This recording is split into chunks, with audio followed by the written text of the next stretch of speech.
пақыр ауылындағы киелі кісіге келіп, «Мен неге кедеймін?» деп сұрады.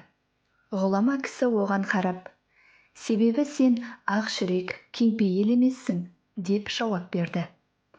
Кедей ондай жомарт болуым үшін өте бай болуым керек деген оймен, «Мен ондай атымдай жомарт болуым үшін қолымда көп дүние болуы керек емес пе? Ал менің қолымда басқаларға үлестіріп тарататын ештеңе жоқ» деді. Киелі кісі, «Өзің айтқандай жомарт болу үшін сенің қолыңда 5 түрлі нәрсе бар, бірақ сен сол мәрттікті пайдаланбай жүрсің» деді.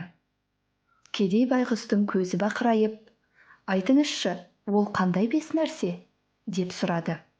Әулие, «Сен өзіңнің нұрлы жүзіңмен, оң қас-қабағыңмен қоршаған жұртқа әдемі күлкі сыйлай алар едің, бірақ соны істемей жүрсің. Әдемі көздеріңмен басқа адамдарға сүйіспеншілік пен қамқорлықты көрсетер едің, бірақ оны да жасамай жүрсің.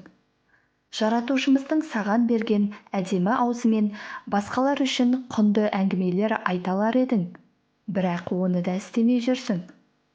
Сен өз жүрегіңмен басқаларға бақыт тілей алар едің, оны амал қылып жүрген жоқсың. Жалпы алғанда, сен өз тәніңмен басқа адамдарға көп жақсылық жасай алар едің, бірақ оны да істемей жүрсің» деген екен.